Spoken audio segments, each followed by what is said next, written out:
I think nothing I had planned to do, because it's not really a profession you plan to do often as a child, but once you get the bug and you realise what it's like, you're hooked. So it's one of the few things where the fantasy and the reality actually merge. You pay a very generous tribute to bookshop customers, and you say how much you've learned from them. A woman recently said to me that she was reading the final volume of Proust, and I said, "Where's your comfort place? Where do you get to read?" Because I haven't read Proust. "Where do you get to read them?" She said, "Oh, it's a plastic chair I got out of a skip. I put a cushion on it." And that fascinates me. Everyone has their individual strange place.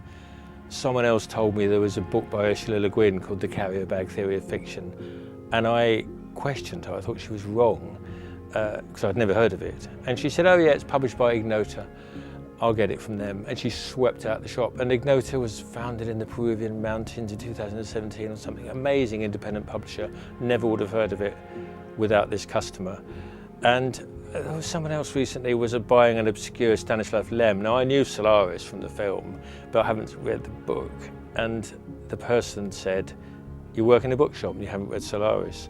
So somebody comes in and asks for a book that would prove the existence of God, which I had not so long ago.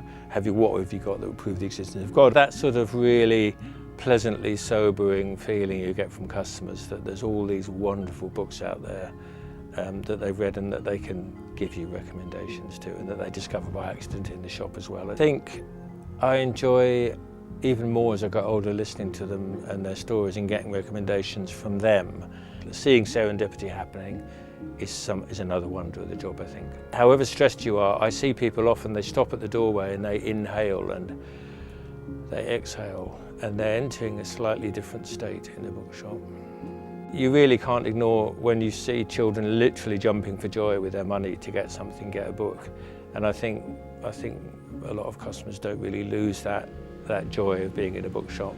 Randomised thinking can be unleashed in a bookshop, and I think that plays to a more creative use of our brain than algorithms. The fact that, first of all, in the Middle Ages, marginalia mingled the sacred and the profane in manuscript. So you'd have a passage about the crucifixion and you'd have the most obscene, profane, puzzling marginalia around it. But it was done at the same time by the monks. So there was this conversation with the text, which we lost later. We slowly lost it.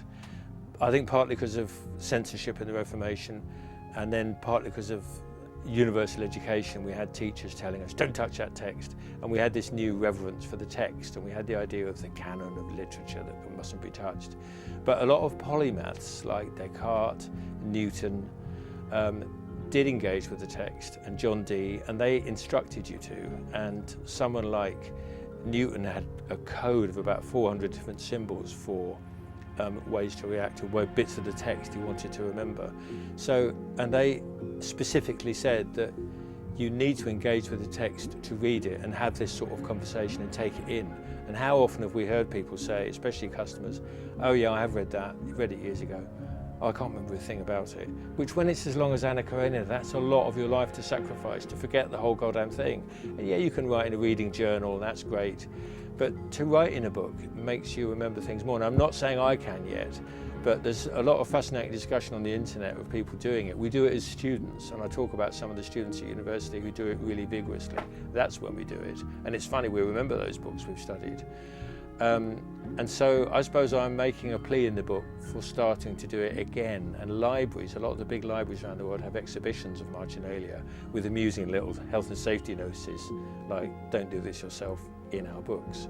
But I think we shouldn't be reverent about a book being this wonderful thing. We should write in it, rip it. The French, when printing came in, I couldn't believe the Parliament of Paris and the Sorbonne was so frightened of printing that they tried to stop it. They banned print, censor it.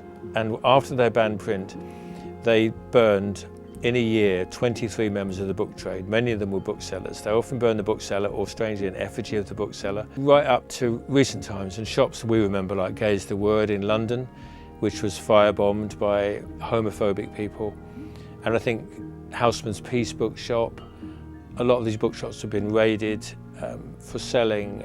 A lot of the bookshops have been really holding a torch for liberty over the years. And the courage of booksellers has been unsung, I think.